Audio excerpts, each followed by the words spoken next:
The phone rang at 2:17 in the morning. I almost ignored it. Then I saw my wife's name on the screen. Before I could answer, the call ended. A second later, a message appeared from an unknown number. If you are David, you need to come to the hospital. Your wife is here. My heart stopped. My wife, Emily, had told me she was spending the night at her sister's house. She had kissed me goodbye only a few hours earlier and promised she would be home the next morning. Now she was in a hospital, and somehow the person calling me knew something I didn't. I drove through the empty streets with 1,000 thoughts racing through my mind. Had she been in an accident? Had someone attacked her? But when I reached the hospital, I saw Emily sitting on a bed in the emergency room. She wasn't seriously injured. She was crying, and standing beside her was a woman I had never seen before. The woman looked at me with tears in her eyes. "Are you Emily's husband?" she asked. "Yes." Her face tightened. "My name is Sarah. I'm married to Mark." I froze. Emily suddenly looked away, and that was when I understood there was a story behind the story. Sarah pulled out her phone and showed me several messages. They were between my wife and her husband. My hands started shaking as I read them. Emily had been seeing Mark for months. The late-night work meetings, the sudden weekend plans, the secret phone calls, the times she told me she was too tired to talk. It had all been a lie. I looked at Emily. "Is this true?" She couldn't look me in the eyes. "Yes," she whispered. I felt something inside me break. But Sarah wasn't finished. She told me she had discovered the affair earlier that evening. She had followed Mark after he left home unexpectedly and found him meeting Emily. She confronted them. Words were exchanged. Emily tried to leave. Then everything went wrong.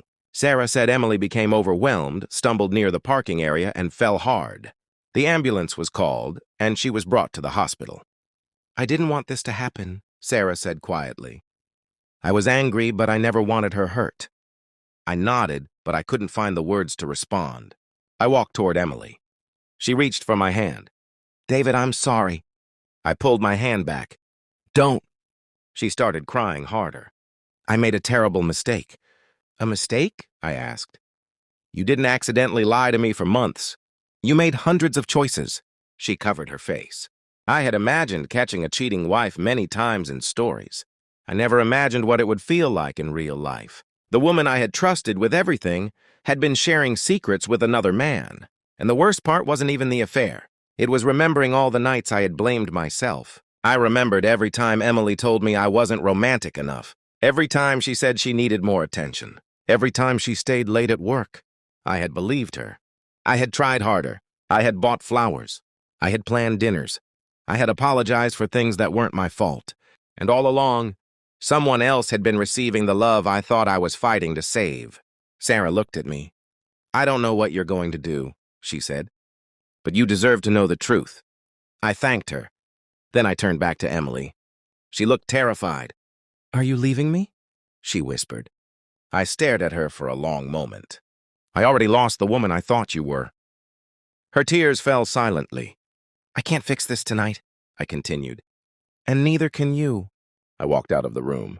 For the first time in months, I didn't feel confused. I felt broken.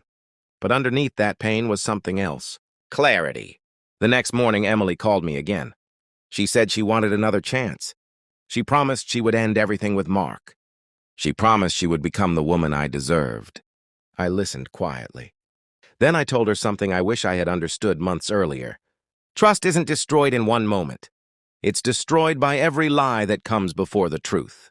I ended the call. Emily had survived the night. But our marriage hadn't. And strangely enough, the woman who exposed my wife's affair didn't destroy my marriage. She revealed that it had already been destroyed long before I knew it.